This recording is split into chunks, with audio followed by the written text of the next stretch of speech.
Adjourned until Thursday, the 10th day of December at 12 o'clock. Good afternoon. The front two and the spare are all right, but the left rear one is causing me great anxiety. Switched mine. If I don't get another year out of them, I shall be very disappointed. You know, that grandson of mine is a most unusual infant. At 5 weeks, he holds up his head without support. Here, I'll show you a snapshot. Goodbye, Grant. Have a good vacation. Happy holiday, Josephus. Thank you, gentlemen. Thank you.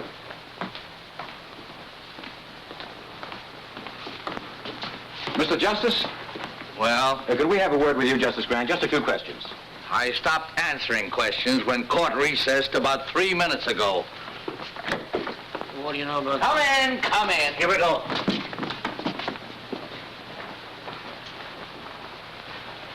Well, gentlemen. Justice Grant, we understand you declined to preside at the Danville investigation. There's some speculation as to your reasons. Well, there needn't be. I've had a long, hard year. I'm tired. I'm going hunting. Miss Gilbert, would you put this in my bag, please? The Gazette referred to you last week as a terrible-tempered Justice Grant. How do you feel about that? I'm flattered. And this too, Miss Gilbert. Where are you going for your hunting?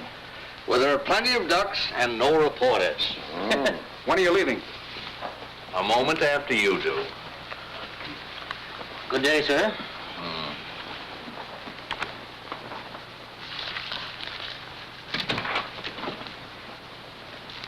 Miss Gilbert, what is this nonsense? What does this resignation mean? I think it's obvious, sir. If it were obvious, I wouldn't ask the question, would I? Justice Grant, I've been with you for 2 years, and not once during that time have you expressed satisfaction with my work. Miss Gilbert, you can learn more law here in a week than you can anywhere else in a year. That's all that should interest you. I don't feel that I have to constantly remind you that you're a brilliant young woman and that you have a fine future.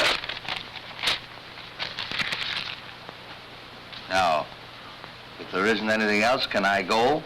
Oh, you wanted to look over the Hale and Tryon opinion, sir. They won't be back from the printer till next week. Oh, yes, they'll need some revision. But I don't want to hang around here. Perhaps I can bring them up to you at Crownport, sir. That'd be fine. No. You need a vacation, too. From me. I don't mind at all. Miss Gilbert, are you heaping coals of fire on my head? I wouldn't dream of it, sir. Oh, I'll wire you before I come. Thank you. And Miss Gilbert, Yes, sir. no one must know where I'm going. No one. I want to get away from courtrooms, investigations, lawyers, black robes, everything. Everything but ducks. Hundreds and hundreds of beautiful ducks. Beak, beak, beak, beak, beak, beak, beak, beak, beak, beak, beak. Beak, beak, beak, beak, beak, beak, beak, beak, beak, beak, beak, beak, beak. Hey, you! Wait a minute. I'm Orrin Todd's game inspector. Let's see your license. Yeah, just like I thought. Stranger in town, ain't you? This license ain't legal. Well, I just bought it yesterday at the state capitol. Yeah, I know, mister, but this is Crown Port, and you gotta have a Crown Port stamp on there. Well, I didn't know that. I'll get one tomorrow. Yeah, but it ain't gonna do you any good today. You know, I could haul you into court and let the judge slap a fine on you. But to save wear and tear on my tires, suppose I sell you one right here. It only cost you $5.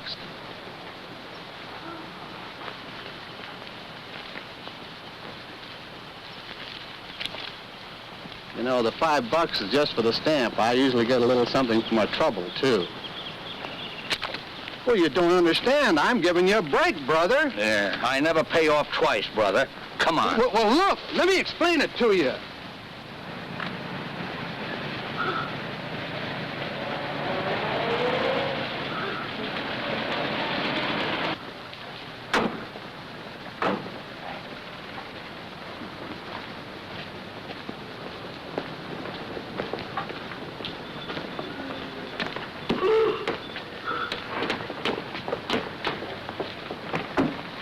Your Honor, it's not as though my client were trying to evade his financial obligations. Tom Cooney has been a member of this community for many years. And in all that time, his honesty and his responsibility has never been questioned. Now, he intends to make good the payments on these plows, but he's been sick, unable to work. Now, if the court could just grant him an extension... The law doesn't recognize good intentions. I shouldn't have to remind you of that, Mr. Adams. You're supposed to be a lawyer. But, Your Honor, am I not justified in asking the court's indulgence in this case? If you take Tom Cooney's farm tools away from him, you take away his only means of earning a living. Mr. Adams, this is a court of law, not an employment agency. Tom Cooney signed an agreement with Vincent Blackston of the Crown Port Auto and Supply Company. This agreement stated if he missed a payment on those plows, Mr. Blackston could take them back. Is that right, Mr. Cooney? Well, yes, Your Honor, but... All right, Counselor. Judgment against Thomas Cooney. But it was just one payment. If you give me a chance to... I don't care whether you say it's fair or not. It ain't. Get him out of here.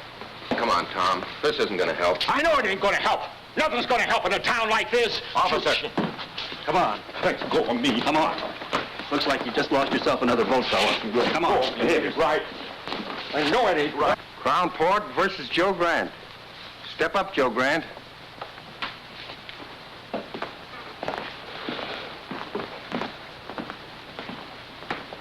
Name? Joe Grant. Shooting ducks without a Crown Port permit. I didn't get a chance to shoot. You were going to. Of course I was, you fool. That's why I bought a state license. We also require a Crown Port license, Mr. Grant. And ignorance of the law is no excuse. $100 or 30 days. Which one of you gentlemen do I pay? The clerk. Should have bought it from me in the first place. Save yourself a lot of dough. I assume that this $100 will permit me to resume my hunting without further interference. Your assumption is wrong. You still need a Crown Port stamp. And an officer enforcing the law is not interfering, Mr. Grant. As a judge, I advise you to be careful of your words. Next case. Crown Port versus Burton Line. Step up, Burton Line.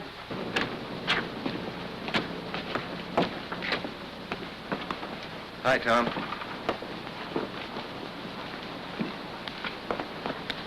I'm sorry it turned out that way. Guess that's the only way it could have turned out. No, I thought we had a chance, but I guess I should have known. What are you going to do now? Farm's no good to me without tools to work it. Guess I'll lose it. Bank will start yelling for its money pretty soon.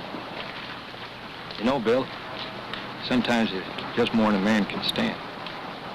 I got to think of something to do. If I could only... Yeah, I know, Tom, I know. Look, why don't you come by the office later on? We'll talk about it, huh?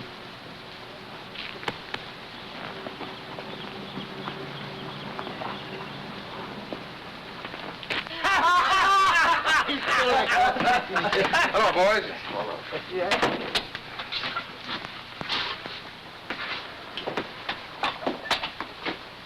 Shave, Homer. I hear poor Tom Cooney lost his case. Yeah, he'll probably lose his farm now, too. It's a shame. You know, Homer, that's what I like about the fellows around your shop. They enjoy the good things of life. Like a guy who can't meet his mortgage or a poor farmer getting ripped out of his plows. Maybe if Cooney had a real sharp lawyer. Maybe if we had a bank that'd extend an honest man credit or a judge that'd give him a break. Talk like that isn't going to get you any votes, Adams. If I could afford a 50-cent cigar, I could get yours.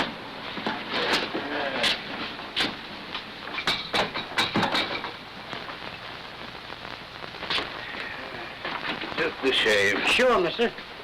Stranger in town? Yeah. Aiming to stay long? Long enough to get a shave. Great little town, isn't it, old-timer? Yeah, Judge Harkley really gave you a welcome, didn't he? And our constable, Orrin Todds, that's Homer's cousin. He's all law and order. Regular Minuteman, isn't he, Homer? How many minutes did it take before he tried to shake you down? It's a shame. Ever notice how a fellow who can't make a living in a town always tries to run it down? You know Mr. Grant, isn't it? Yeah. Mr. Grant, might be fun to bust up one of the constable's little rackets. How about being a guinea pig? Let me turn this into a test case. Mister, there ain't a case this ambulance chaser wouldn't take. There was $2 to vote in it for him. How's it, boys? Howdy, Mr. Mayor. Much of a wait, Homer? Wait in a minute, Mr. Mayor. Hello there, my worthy opponent.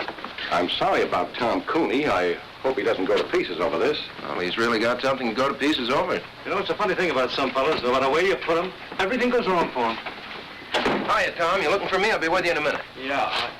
Look, Mr. Mayor, if there's anything I can do for you, if you're in need of a little ready cash or something... I don't want charity. I But I can't change the law, Tom. You're the mayor. But I'm not a nursemaid to every man in town who can't take care of himself. All right, Cooney, that's enough. Now beat it. Keep your hands off. Let him alone, Blackston. Oh. No, don't. This is all my fault.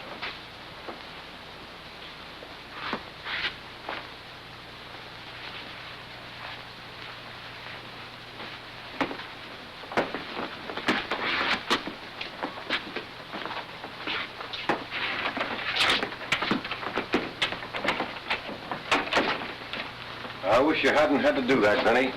He's had it coming to him for a long time.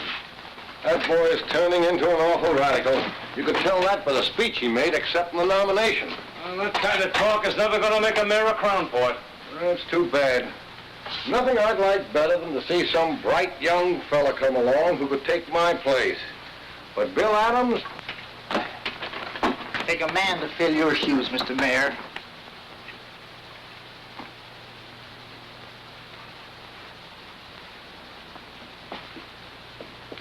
Ned Darrow dropped in this morning. Said to give you his regards.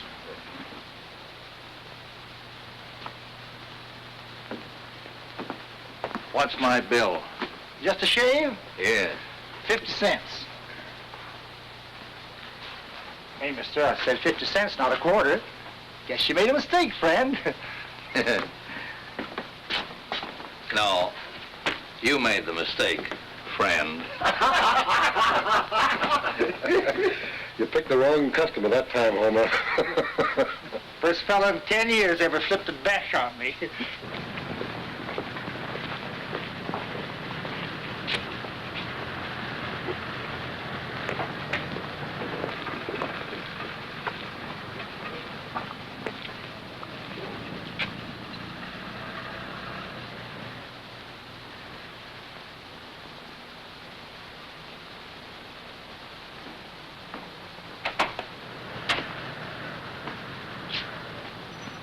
Come on in, old-timer.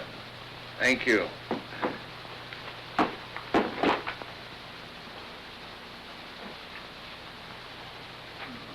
Well, you interested in boats? Yeah. That's a rather interesting model. She's the Columbia, a square-rigged four-master. Nice work. Oh, and here's a nice one. This is a barkentine. Form is square rig, the other mast fore and aft rig. Rather unusual. For sale? Oh, no. No, they're not that good. It's only a hobby, just for fun. I see you're running for mayor. Yeah. Sort of a hobby, too, just for fun? No, not quite. Mayor Coniston, you saw him in the barber shop. Oh, he and his boys have been running this town for a long time. Make it pretty tough for anybody who comes up against them. Yes, I gathered as much. Well, a lot of people have been getting tired of it. I haven't much time myself. The Army's going to grab me in a couple of months, but I thought I might at least get the ball rolling and for once give them a fight. But not too much of a fight. Something you wanted to see me about, Mr. Grant? In the barber shop, Mr. Adams, you mentioned the fact that you might like to make a test case of my fine. Were you serious? Yes. Yes, I think you've got a case. You do? How would you go about it? Well, Of course, the law requires a stamp. I didn't have one. No, but I think I could work out an appeal. An appeal? On what grounds? Was the fine illegal? Oh, no, they had a right to fine you. The fact that I was unfamiliar with the law? Oh, no, that's no excuse, obviously. Obviously. Then what would you base your appeal on, Mr. Adams? The fact that it's Tuesday and the sun is shining? Look, I haven't had much time to give it thought, but I can figure out an angle. There must be one lying around somewhere. Oh, yes, I'm sure there is. In the meanwhile, you can always make a living as a carpenter. Hiya, Bill. Oh, you busy? No, Charlie, come on in. Mr. Grant, Charlie Craig, my campaign manager. How do you do, sir? Hi. Any new votes, Charlie? About enough to fill a dog's ear. Say, I just heard about Tom Cooney. Yeah, he's taking it pretty hard. I signed the same kind of note he did, so it don't look so good for that tractor of mine either. You couldn't get me a couple of weeks postponement, could you? I'll try, Charlie, but there's no use appealing to Blackston, not with the way he's got his business set up.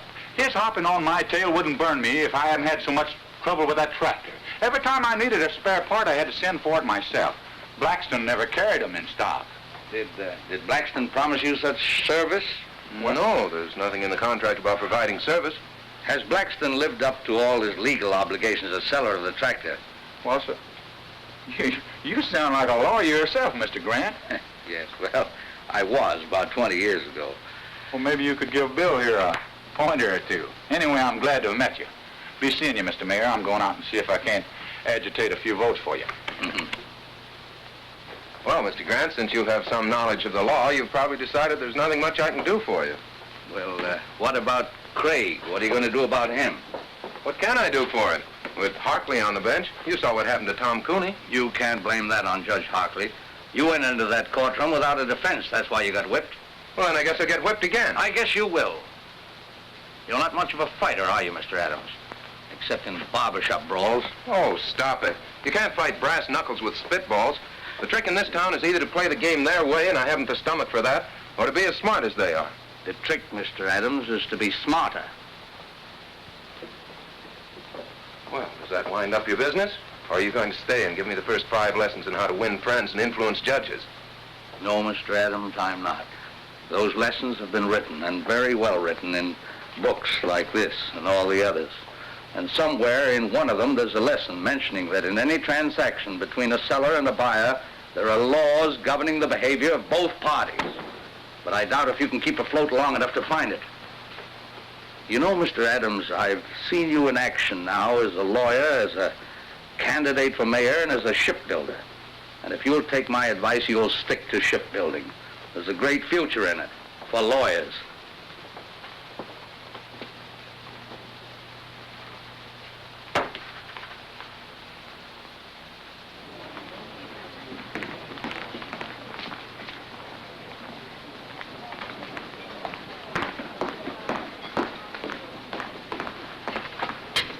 Excuse me, sir, for breaking in like this, but I think I found it.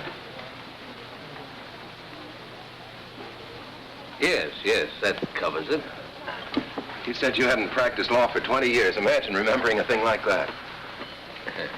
Have you had dinner, Mr. Adams? No, thanks, not hungry. I think this will cover it. It should work, but I've been battered down by those guys so often, I guess I haven't too much confidence. How long have you lived in Crownport, Mr. Adams? 28 years with time out for college and law school. Mm-hmm. Never established residence in any other state? No.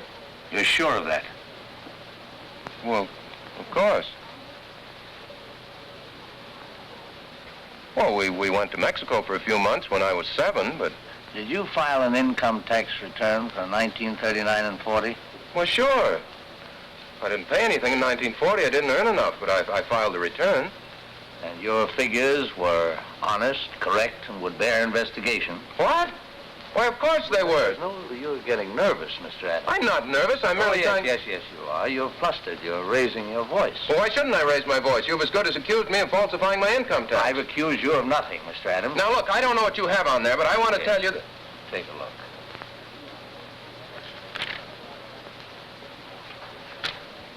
It's,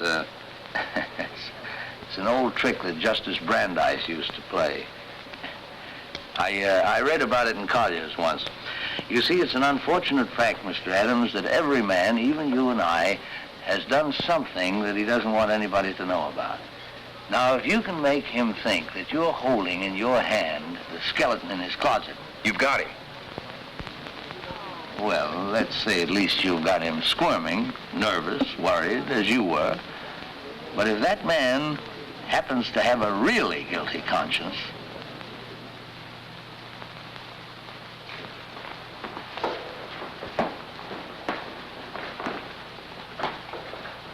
Your full name is Vincent Z. Blackston? Yeah. Tell me, Mr. Blackston, what does the Z stand for? Do I have to answer that, Your Honor? What can be your objection? Surely you have nothing to hide.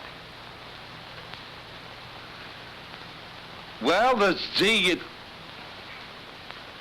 Well, the Z stands for Zephyr. It's a family name. Zephyr? Means a little wind, I believe.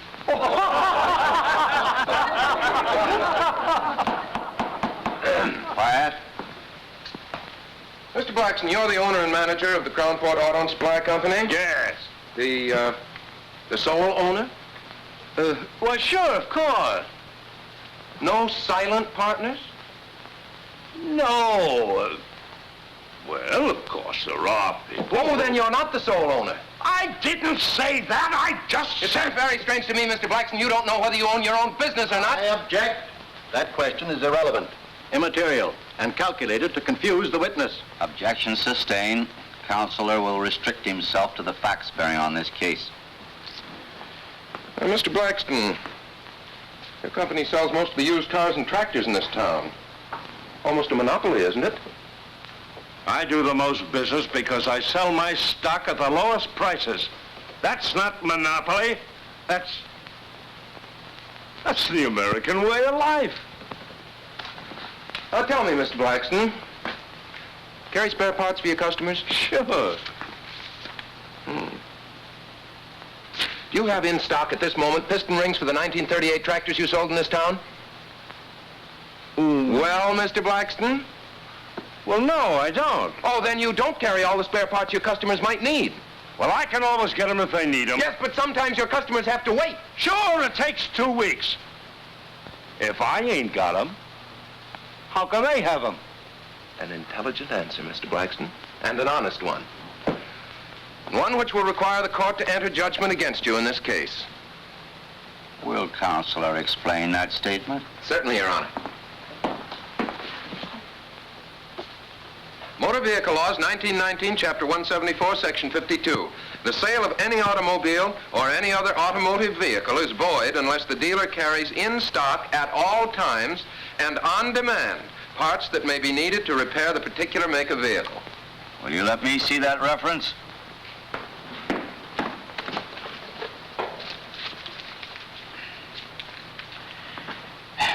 Counselor would seem to be correct.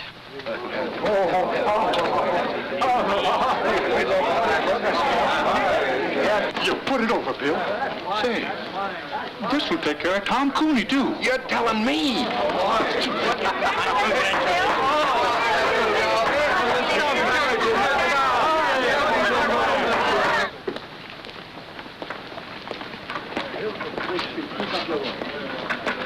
Mr. Grant. I thought you were going hunting. Well, all the ducks are inside today. I see you winged a couple yourself. Oh, of course, it's nothing really big. Oh, who am I kidding? I'm so tickled I feel like a combination of Superman and a member of the Supreme Court. Really, I don't know how to thank you, Mr. Grant. Oh, no need to, my boy. First time I've enjoyed a courtroom in years. Hey, thank you, fella. You know what this stuff is? No, Mr. Grant, he wouldn't. William, this is American money. Good old folding money. You know what you can do with this stuff? You can buy things that you need. You get it? Yeah, but what I don't get is where you got it. Well, seeing Blackston get trim, warm some hearts, and unloosen a couple of purse strings. The boys have kicked in for your campaign fund. You know what we're going to do with this beautiful stuff? We're going to get some posters printed, great big ones. The kind that look you right straight in the eye and follow you around.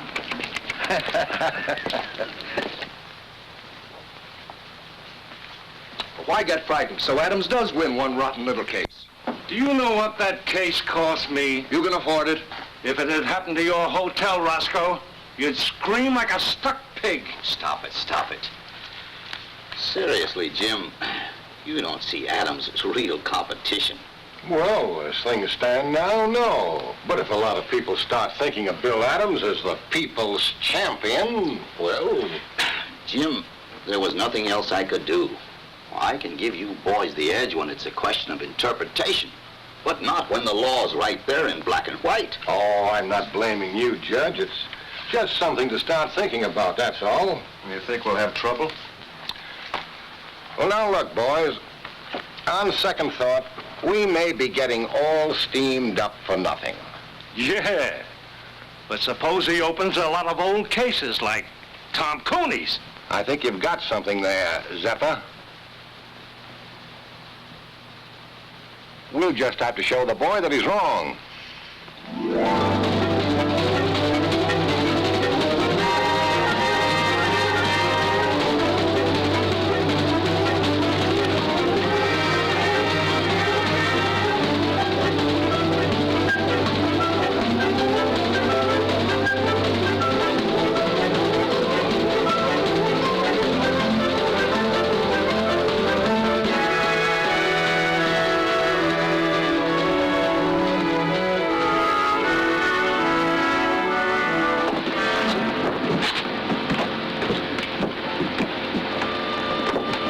Miss Gilbert?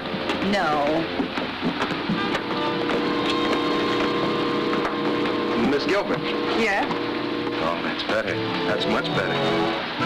I'm Bill Adams. Mr. Grant asked me to meet you. Yes, I know. Here, let me take that. The car's over here.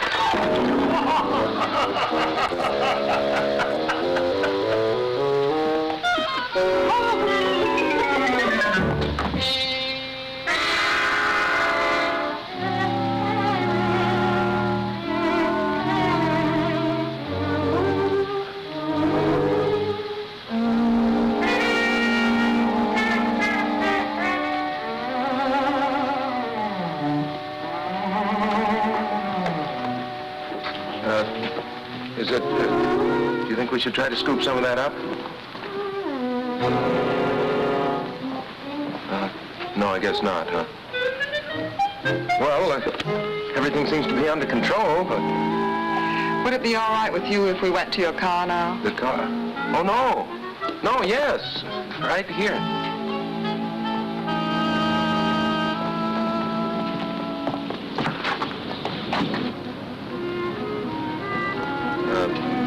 Sorry to get off to such a bad start. I'm not always so clumsy. Oh, my hat! Oh, don't worry. We'll get it.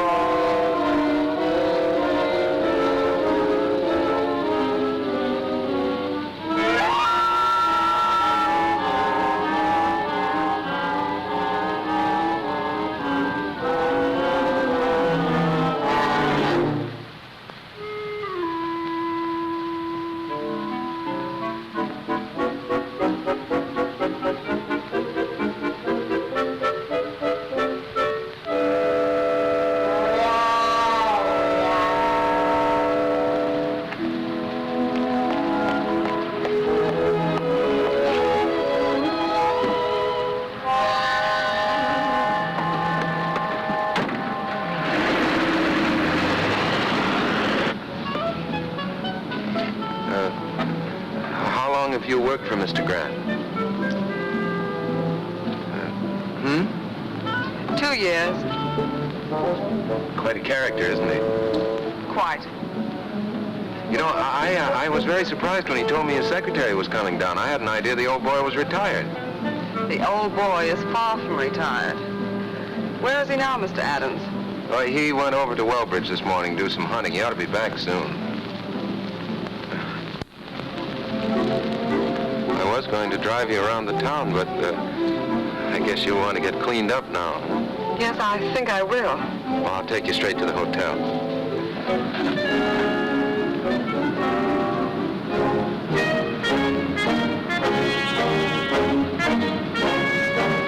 You are running for mayor? Mm-hmm. Surprised? That's putting it very mildly, Mr. Adams. Well, make the most of it, lady, because that's likely to be the only surprise you'll get in this town.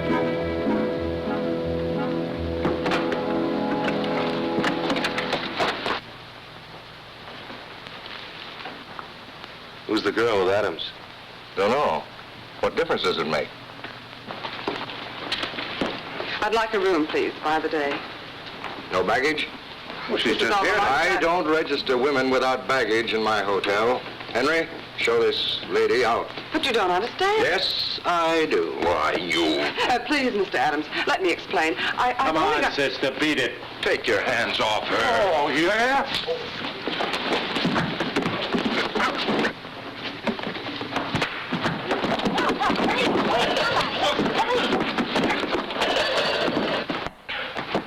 Nice work, pal.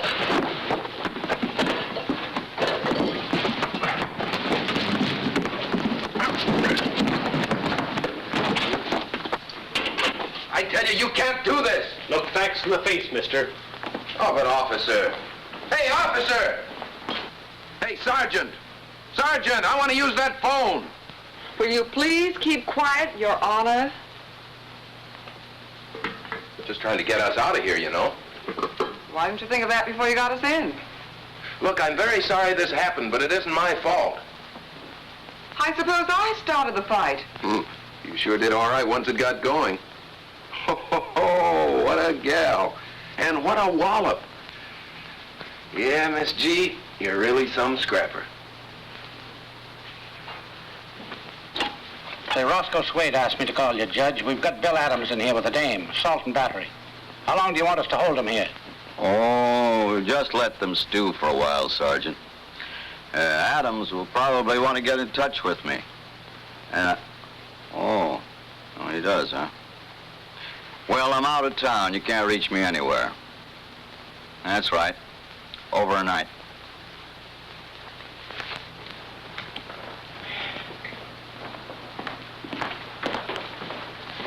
Will you have the chef prepare a couple of these for tomorrow night's dinner? And I'll have my key, please. Yes, sir. What room did you put Miss Gilbert in? Gilbert? Gilbert. There's no Miss Gilbert registered. Well, that's strange. Anything wrong, Mr. Grant? Well, yes, I was expecting my secretary today. Mr. Adams was to have met her. Your secretary? Yes.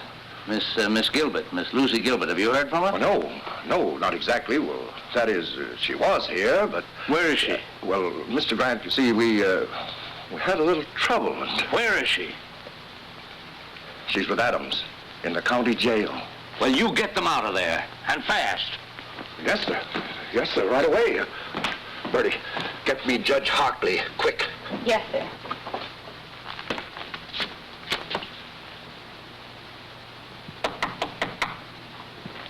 Come in. Good evening, Mr. Grant. Well, good evening, Miss Gilbert. I'm sorry I couldn't meet you at the station. So am I, sir. However, Mr. Adams seems to have made your introduction to Crownport quite spectacular. Well, if it amuses you both, of course it was quite worthwhile. I'm sorry. Sit down, Miss Gilbert. You seem tired. What happened? Well, when I said the boys were playing with brass knuckles, I wasn't kidding. Look, I win a case from Blackston. That makes a good impression around town. So I walk into Swade's hotel.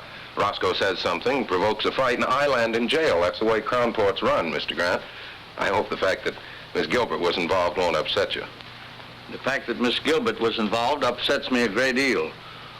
It strikes me that Swade, Connaughton and Company are just been a little too high-handed. Well, you can't fight the city hall, sir. As candidate for mayor, that's what you're doing, isn't it? Well, I suppose I am, but the boys are starting to play rough. Well, of course, if they play too rough, you can always go back to your shipbuilding. Yes, I guess I could. But right now, I'm going to go home and get some sleep. Miss Gilbert and I have a date in court tomorrow. Good night, Miss Gilbert. Don't hold me against Crownport. Right, sir.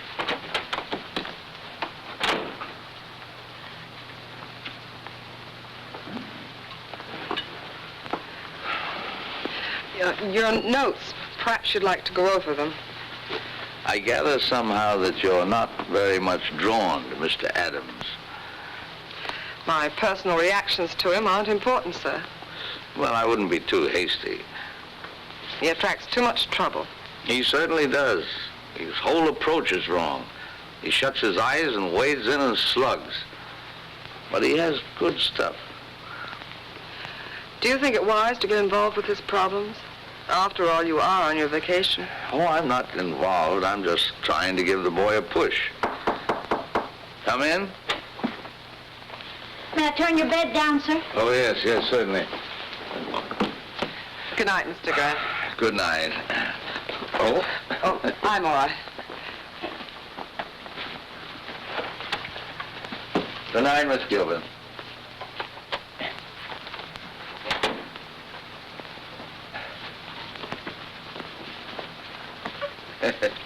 Kind of skimpy, isn't it? They just ain't long enough, none of them. I keep a-telling Mr. Swade. Well, there, that'll have to do. Good night, sir. Hope you rest well. Thank you.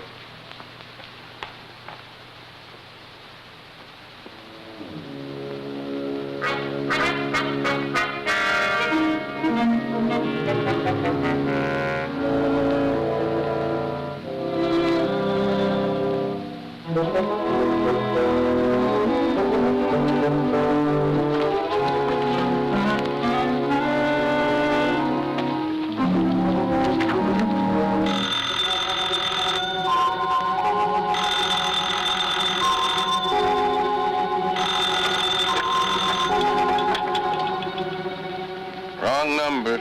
Mr. Adams, wake up. This is Mr. Grant. What? Wait a minute. Yeah? You want me to what? I said get into your clothes, get 2 yardsticks. Yardsticks. Come right over here and register for the night at the hotel. I'll tell you all about it when you get here, but get here. Right.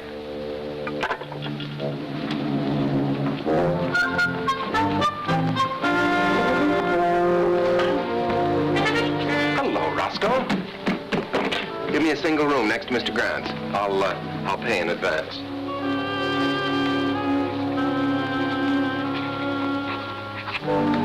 $413. What's the matter, Roscoe?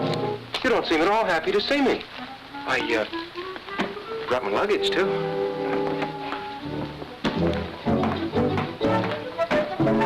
Why should he sleep here with yardsticks? He's got a place of his own.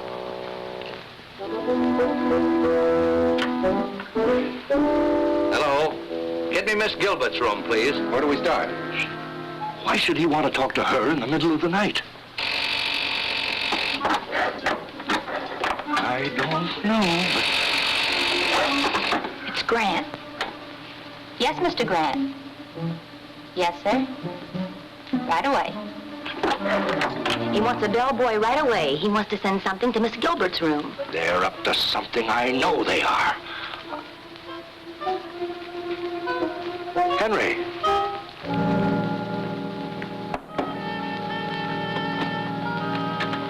Take this yardstick to Miss Gilbert. Yes, sir. Mr. Swade said with his compliments. My compliments to Mr. Swade. I don't eat fruit.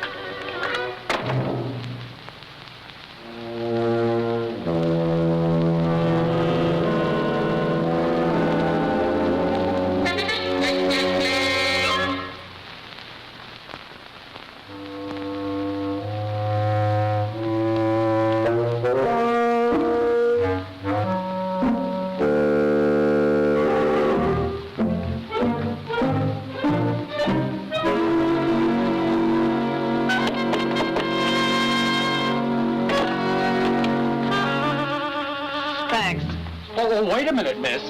I've got a bowl of fruit for you. Mr. Swade said with his compliments. My compliments to Mr. Swade. Tell him I've lost my appetite.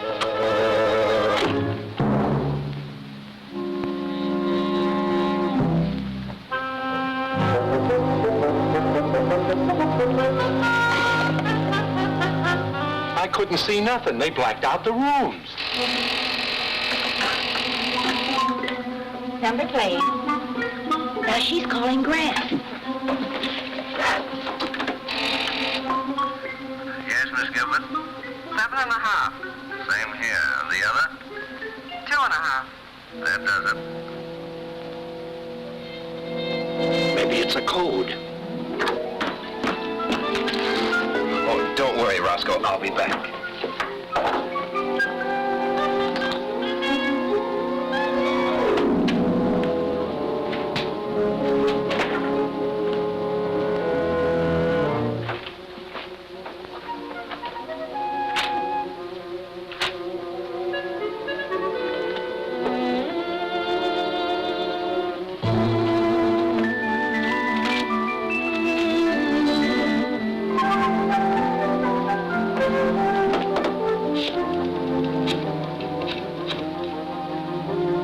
Swade's Hotel? Give me Mr. Grant's room. Mr. Grant, you were absolutely right. It's 9 and 2. Yeah, I'll be back in a minute. Oh, I think Mr. Swade's going to be a little sorry tomorrow that he's bringing those charges against us.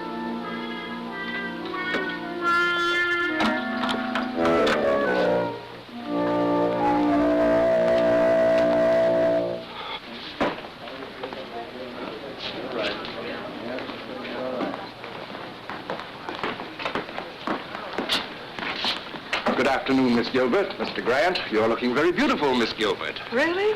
I didn't sleep at all. Probably nervous exhaustion due to the unfortunate experience you underwent yesterday. Ever spent any time in jail, Mr. Swade? Ever been sued for false arrest, Mr. Swade? Miss Gilbert, I've made up my mind to drop the complaint against you. Well, what about the complaint against Mr. Adams? He spent a few hours in jail, too. You've got nobody but yourself to thank. You started it hitting Henry. I'll forget you hit me. He didn't hit you. I did. Well, I'll forget that, too, but... But 6 hours in jail is something I won't forget, Mr. Swade. I think $5,000 damages would be about right, Counselor, don't you? Well, I had thought of 10, but... No, I think 5 is enough.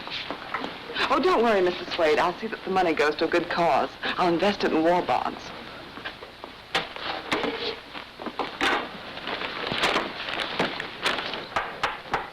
Court is now in session. Judge Hartley presiding. Case of Swade versus Gilbert and Adams.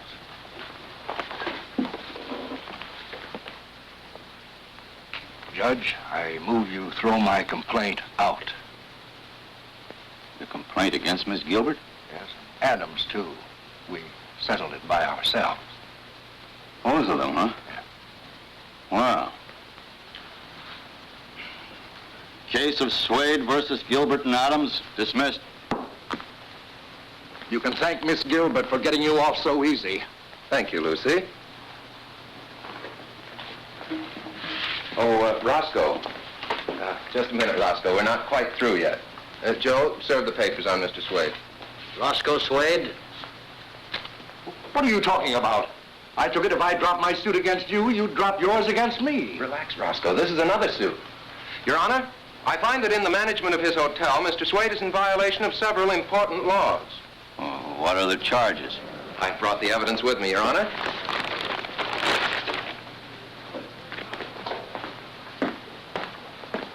The hotel laws of this state, 1909, Section 52. All sheets provided in all hotels, hostelries, inns, or lodging houses shall be a minimum of 9 feet in length. 7.5 feet, Your Honor. All pillowcases shall be a minimum of 3 feet. 2.5 feet, Your Honor. There should be a minimum distance between all twin beds of 2 feet. Now, the beds in my room at the Swade Hotel were scarcely half a foot apart, Your Honor. I couldn't bring them in evidence, but I have witnesses who can testify as to my veracity. Let me see this reference. Certainly.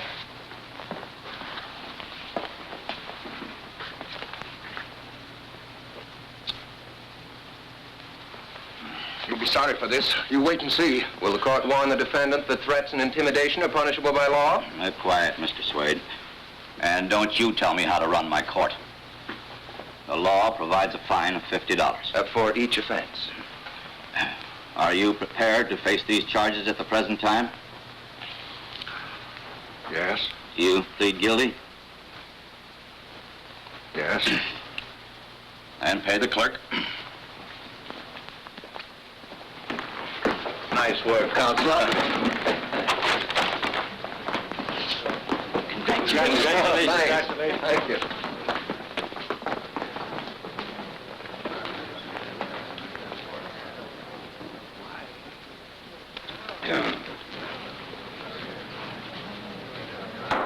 Half-hour recess.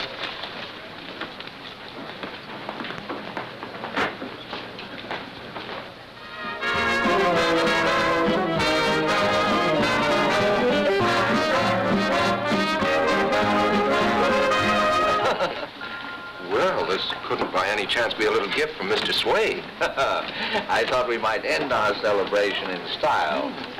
What vintage is that, miss? California, 1938. Here, I'll do it, miss. You can tell I'm an amateur. The bottle resents me. Well, it popped anyway. You. To the next mayor of Crown Port. Yes, who's learned to use his head and his law books. Well, to my routing section. I think you're on the right track, Counselor. You keep the Connisons busy on the little things and they won't have time for the bigger ones. Neither will I. Well, I think I'd like to do a little hunting in the morning if you can keep your life fairly quiet for one day. Well, I'll try. Lucy might keep an eye on me. That'd help. I'll be responsible for him, sir. Starting with breakfast. Well, I think Lucy would probably like some more coffee. Yes, I would. It'll just keep you awake. Well, good night. Good night. Good night, sir.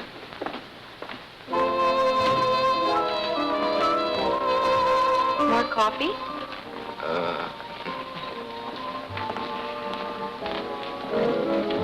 I suppose you're a wonderful dancer. Fair. I'm awful. Good. That'll make me feel superior. May I have this dance, Mr. Adams? Charmed.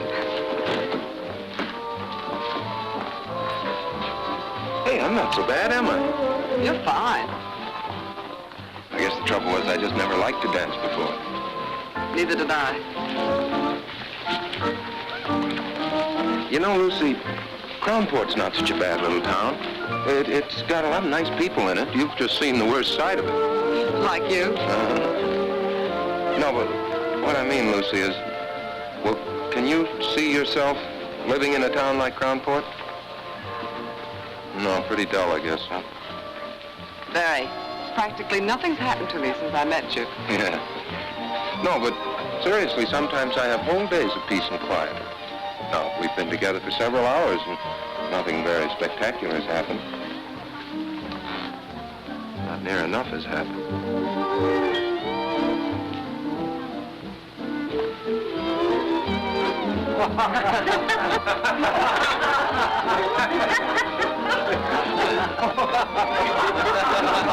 Let's get out of here.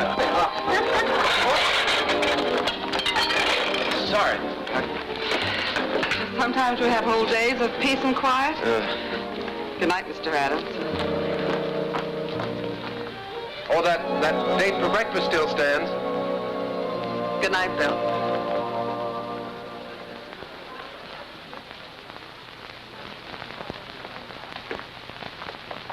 Good morning, Herman. Well, goodbye, Mr. Adams. Oh, no. Oh, no. Mr. Grant said you were to look after me today. And what he says goes. He's your boss, you know. Well, I've had breakfast with you. Oh, yes, but I need much more looking after than that. Much more.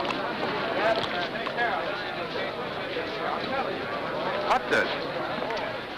Wait, Bill. Hey! I've been trying to find you. Look. Hey, what's going on here? What do you think you're doing? You're being evicted. Here's your notice. Come on, boys. Don't take all day. Okay, boss. because of the lumber I keep around. The place has attracted termites. How do you like that? It's fantastic. Look, can't you just wait until I call Ridges and get this thing fixed up? Sure. You can call him in Swade's office, but it won't do you no good, pal. He signed the notice himself. Okay, fellas, lift it. Yeah, but at least you can leave my stuff here until I can get another office. Sorry. Orders. Well, what difference does it make to you?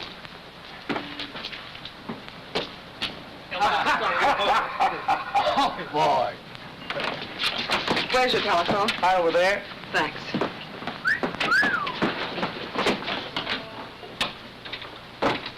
Listen, will you stop reading me the Constitution?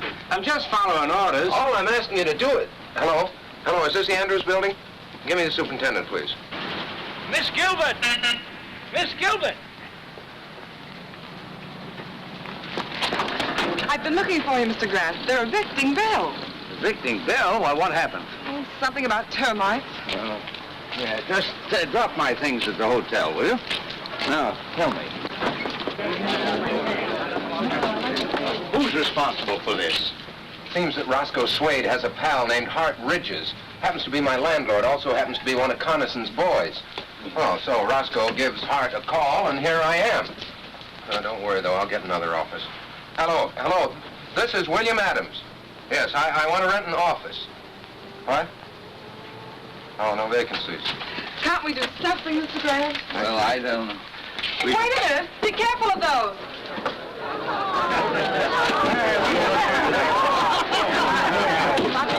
No vacancies at all, huh? I see. Not an office in town, not even a loft. Oh, those boys think of everything. Connison? Are you sure? Who else? It's too clever for anybody else. Let me stay there with you. Who's Bill Adams? Do you mean Mayor Adams? I'm Bill Adams. What do you want? Electric company. Got orders to discontinue service. Efficient, aren't they? You'll find the box in the back. Okay, thanks. What's the matter, Mr. Mayor? Can't you pay your bills? You shut your mouth. I'll shut it for you. Oh, no, Tom, no. That's what they want us to do, so let's not do it. Why not use my sitting room as temporary headquarters? Oh, well, that's awfully nice of you, Mr. Grant, but I couldn't do... Why not, Bill? You're not going to let them put you out of business, are you?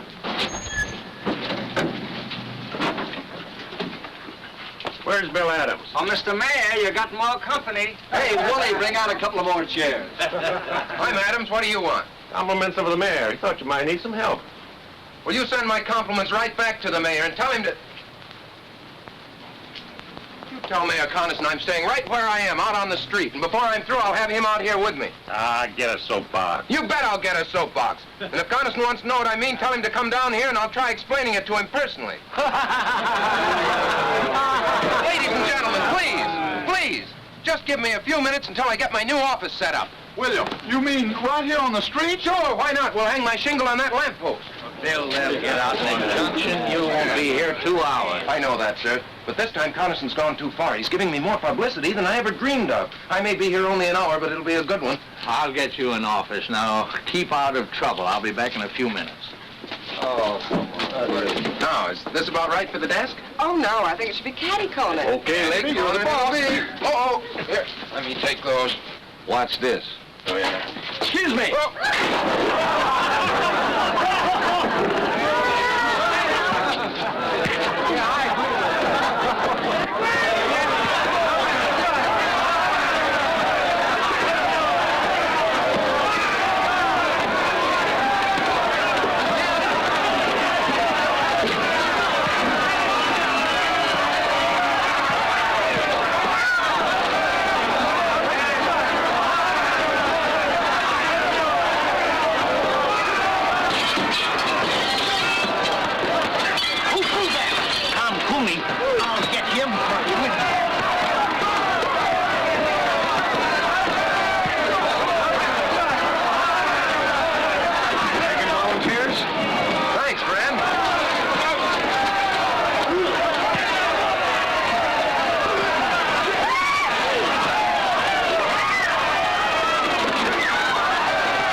is he, nurse? Oh, he's coming along all right. Can we see him now? I think so.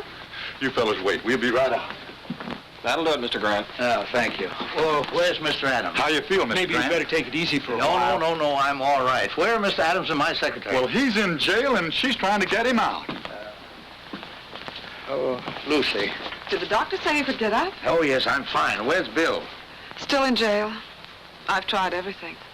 They're holding him for a $15,000 bail, inciting to riot. This is outrageous. We'll have to find Judge Hartley. We've tried to. And he couldn't be found, as usual. You can find him at Connaissance Rally, about an hour from now, up there on the platform, shooting his big mouth off. No, we'll find him before then. It's no use, Mr. Grant. They got us all sewed up. They always do. Yes, but they took one stitch too many this time. They always do that, too. Come on.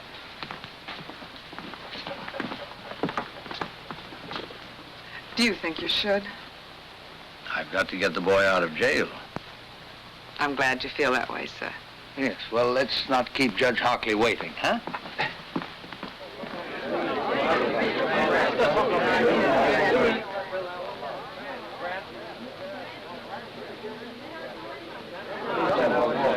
I want to talk to you, Mr. Hartley. Sorry, I haven't any time to give you right now. I'm afraid you'll have to find time. See here, you... Judge Hartley, acting on my rights as a citizen, I demand that you swear out warrants for the arrest of Ridges, Swade, Blackston, and Mayor Connaissance. You're crazy. On what charges? Conspiracy, abuse of public office, inciting to riot. I suggest that you come to the jail with us now and release Mr. Adams and sign those warrants. We'll need a couple of more warrants, too, for some hoodlums. I have their names. You are crazy. You can't push your way into my house and order me around. Do you realize I can have you arrested for disturbing the peace, all of you?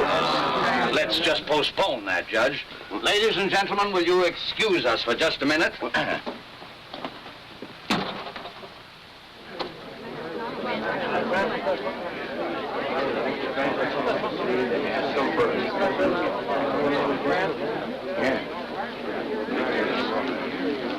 Ladies and gentlemen, I have persuaded Judge Hartley to change his mind. He has kindly consented to release your candidate in time for the rally tonight. Are you going to tell Bill how you got him out? No, that's not necessary. What's the deal, Mr. Grant? You know something about him? No, on the contrary, he knows something about me.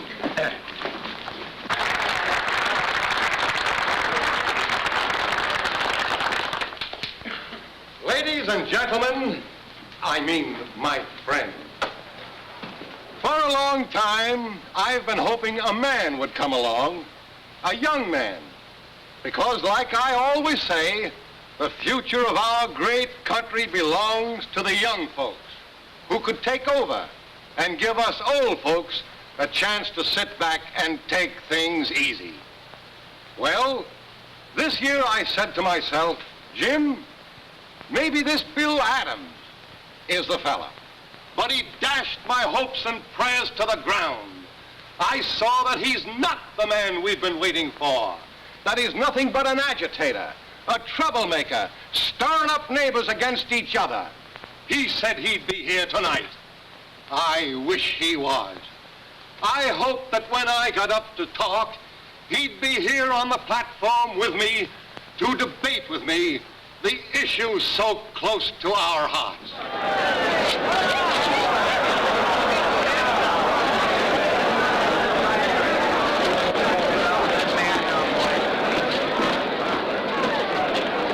Bill Adams, if you think you're going to break up this rally, you're crazy. Did you let him out?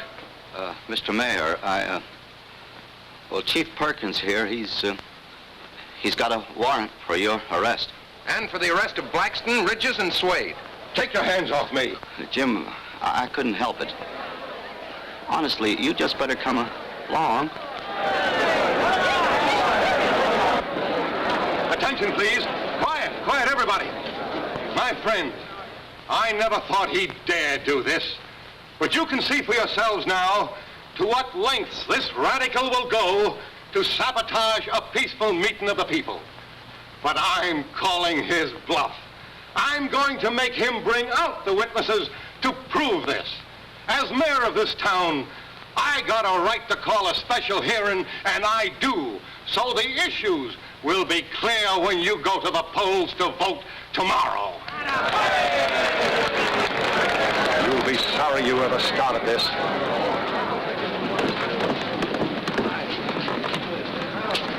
Better remain with us, Mr. Hartley. We wouldn't want you to prejudice the mayor's testimony. Any place there, folks. All right, find a seat and sit down. Sit down. That Adam Squirt's just bluffing. He ain't got a thing on the mayor. No? Find a seat and sit down.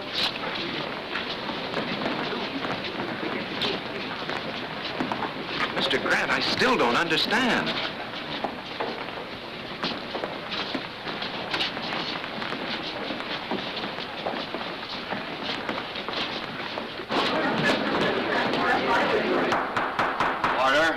Order. This hearing will come to order.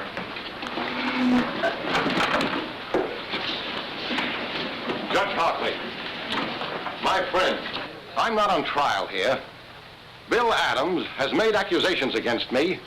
He's had a warrant sworn out for my arrest. This is a hearing to show you that he has no proof of anything he says. That he's trying by a cheap trick to win an election he can't win by fair play. Judge Hartley. Mr. Mayor, you'll have to moderate your tone.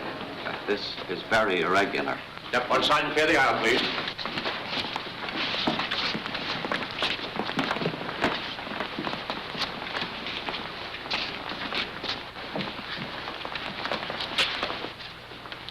Mr. Coniston, it's true that you are not formally on trial here.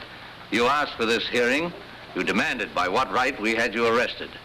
We're here to tell you and to accuse you of conspiring against men who honestly oppose you, of inciting a riot with reckless disregard for human safety, of abusing the office to which you have been elected by the people of this town. And these accusations we are prepared to prove. I hate to see the old boy get himself involved like this. Don't worry about the old boy now, darling. Mr. Mayor, Mr. Grant has obtained confessions from these men. They have told Mr. Grant that acting on your orders, they started the riot this morning in order to make possible Mr. Adams' arrest. They have sworn to these facts. Because of this, Mr. Grant was able to demand a warrant for your arrest. Mr. Grant swore out a warrant from my arrest. A man who doesn't even live in our town. A meddling old fool who does nothing but shoot ducks and start trouble. Jim, don't say that. I'll say anything I please. I demand to know who this man is.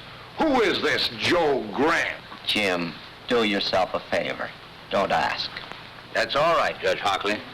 Mr. Coniston, it's not Joe Grant. It's John Josephus Grant. Where you from, Grant? Washington, D.C. Jim, please, no more questions. Mr. Grant. Shut up. I'll ask all the questions I please. By what right? And what do you do, Mr. Grant? Mr. Coniston, I am a judge, an associate justice of the Supreme Court of the United States.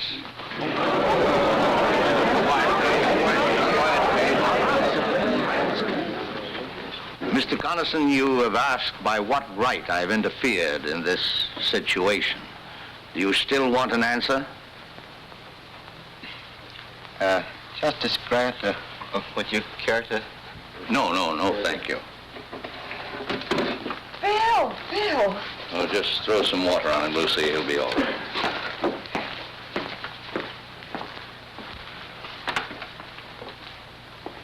Your Honor, Mayor Coniston, it's only right that you should know why I, a stranger, have become involved in your affairs.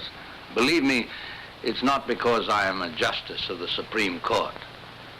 It's because, like all of you here, I am a citizen of this country. That is no little honor.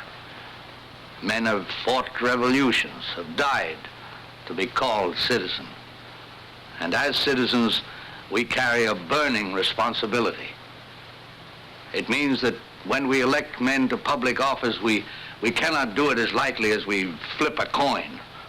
It means that after we've elected them, we can't sit back and say, our job is done. What they do now doesn't concern us. That philosophy of indifference is what the enemies of decent government want.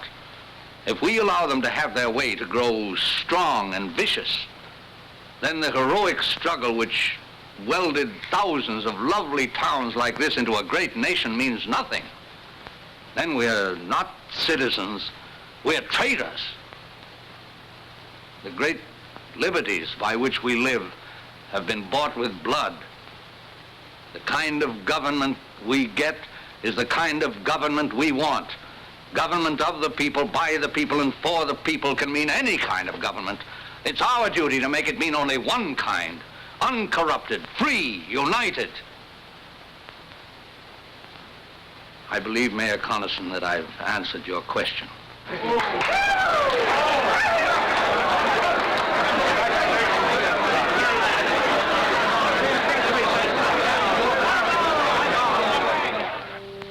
Now, as soon as court adjourns, I'll meet you back here in my chambers. Well, what's the matter, Mr. Justice? You seem nervous. Oh, no, not at all. How about you, Mayor Adams? Have you the ring? Do you know your lines, sir? Well, I ought to. I stayed up half the night learning them.